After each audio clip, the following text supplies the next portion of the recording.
নির্বাচনে আমি অবশ্যই অংশগ্রহণ করব যদি ত্রয়োদশ নির্বাচনে জাতীয় সংসদ নির্বাচন যখন হয় আর কি হ্যাঁ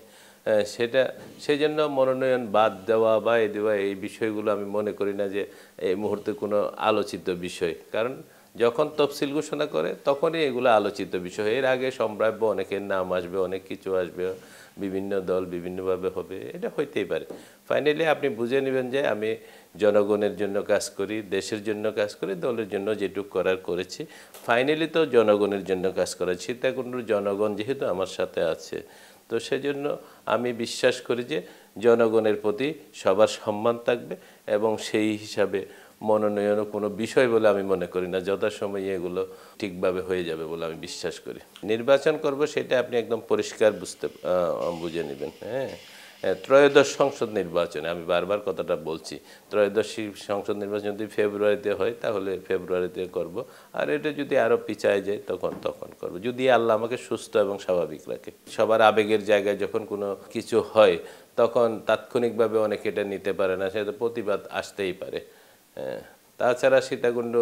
মানুষের সাথে আমরা কাজ করে যাচ্ছি আমার বিশ্বাস যে সীতাকুণ্ড মানুষ সবসময় আমার সাথে থাকবে আমি যেই অবস্থায় থাকি না কেন আমি যখন জেল থেকে বের হই আপনি দেখবেন যে আমি ব্যবসা বাণিজ্যগুলো আমার অনেকগুলো আগুছালো 8 বছরে যার কারণে আমি কোথাও বেশি অ্যাক্টিভ না আমি শুধু আমাদের ফ্যামিলি বাসার ভিতর রাজনৈতিক কর্মকাণ্ড সামাজিক কর্মকাণ্ড বাইরে যতটুকু করি সামাজিক কর্মকাণ্ডগুলো করি এইসব বিষয়গুলো নিয়ে অনেকের মধ্যে হয়তো ভুল বোঝাবুঝি বা বিভ্রান্তি থাকতে পারে সেই কারণে হয়তো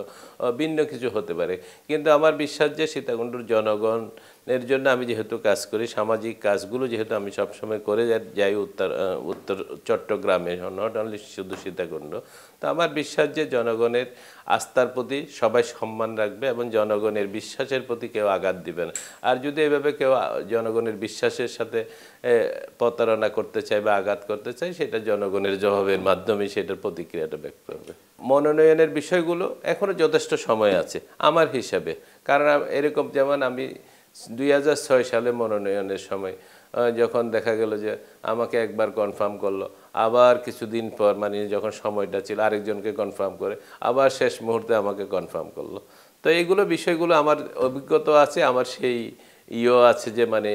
ধৈর্য শক্তি এবং আস্থা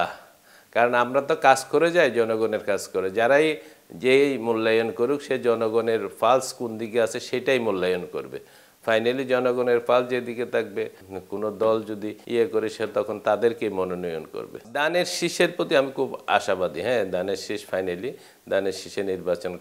করব সেটা আপনি বিশ্বাস রাখতে পারেন আমার তো কনফিডেন্ট অনেক বিষয় নিয়ে হ্যাঁ আস্থার সহিত আমি বলতে পারি আর কি অনেক বিষয় কোথায় কি ঘটছে আগে পরে কি ঘটছে এত না ফাইনাল কি হবে রেজাল্ট কি হবে সেটা হলো বিষয় দানের শীষ না পাওয়া আমার তো আস্থার জায়গাটা তো আছে হয়তো